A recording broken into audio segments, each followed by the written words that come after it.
hajaenda sawa sawa na maagizo, akaumeweka kiburi kwenda sawa sawa na maagizo ya Bwana, naye akaamua kuleta laana kwa sababu ameshindwa kuenenda sawa sawa na maagizo ya Bwana.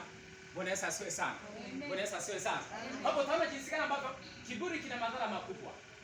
Na Daudi akaangalia hapo akasema kwamba hakika katika madhara ambayo yapo hapa, ambayo mimi siyataki niyapate ya niepuke, ninaomba Bwana unisaidie. Mzuie mtumishi wako asifanye mambo ya kiburi.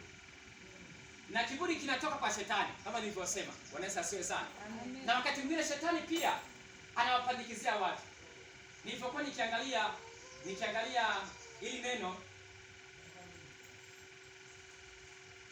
nikagundua, ngoja tumalizia hapa.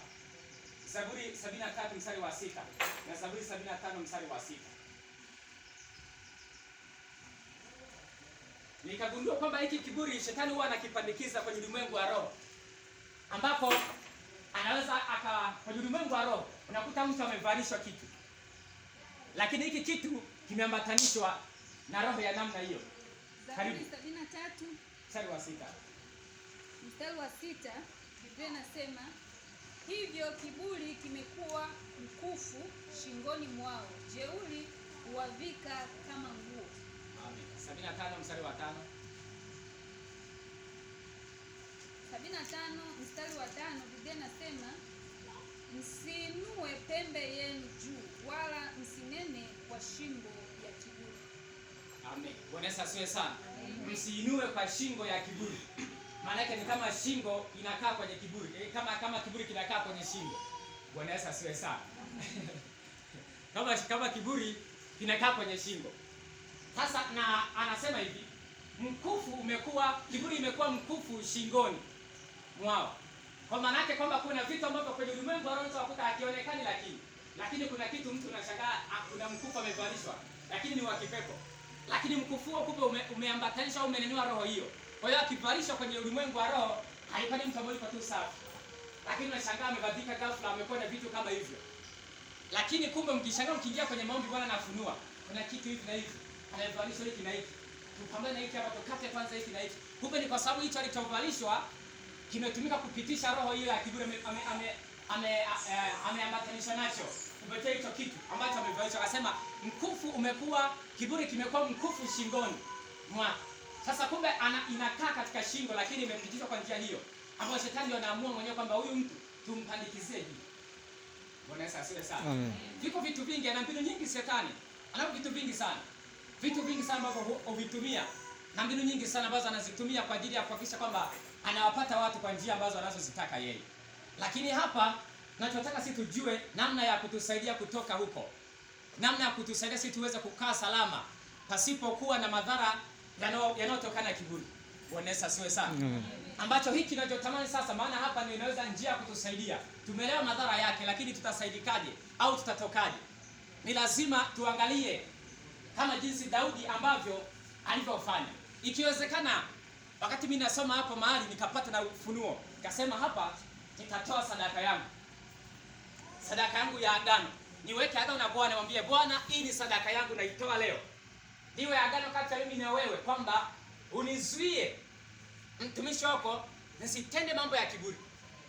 Nitakapotaka kuja, basi sadaka hii isimame, iwe ukumbusho mbele zako, ulikumbuke agano hili, useme kuniepusha na hiki. Bwana Yesu asifiwe sana. Maana kinakuja ukiwa huna habari. Kinakuja tu huna habari, hata uelewi, na wakati mwingine unajiona uko sahihi, lakini kumbe kimekwisha kuingia. Lakini Daudi umzuie mtumishi wako, na mtu asema okay, tafanya kama Daudi. Tatoa sadaka, mwambie Bwana, nafanya agano hii, ukumbuke hii. Umzuie mtumishi wako, usiruhusu, usimwache akafanya. Umzuie kwa namna yote ile, kwa njia yote ile, uhakikisha hajafanya haya mambo ya kiburi. Bwana Yesu asifiwe sana. Haleluya. Haleluya. Maana kumbe limeonekana hili jambo la kiburi linazuiliwa na Mungu mwenyewe. Yaani asimama kuzuia. Lakini usipomwomba akusaidie, ukiwa nacho huyo ndiye anayesimama kukupinga tena. Bwana Yesu asifiwe sana. Anakupinga, hata neema yake inakuwa mbali na wewe. Bwana Yesu asifiwe sana. Lakini njia nyingine itakayoweza kutusaidia sisi kushinda mambo ya kiburi ni kumcha Bwana. Ni kumcha Bwana. Zaburi 8:13. Mithali 8:13. Kumcha Bwana. Mithali 8:13.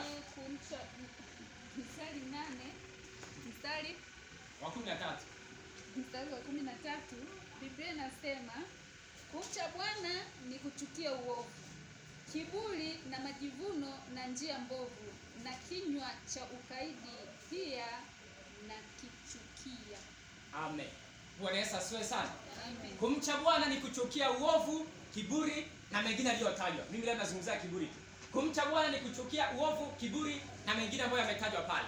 Kwa hiyo sasa, ili kumbe usiwe nacho au kisikupate au kiepuke, ni kumcha Bwana. Maana nasema kumcha Bwana ni kuchukia uovu na kiburi. Kwa hiyo ukishakuwa ni mtu wa kumcha Bwana, automatically utakichukia. Bwana Yesu asifiwe sana. Utakichukia. Kwa unapokundua kimekuja, utakichukia kama unamcha Bwana. Manake ule uchaji unakusaidia kugundua kwamba, au yani unakusaidia kuchukia, ukiona hiki hakifai, kinaletea madhara.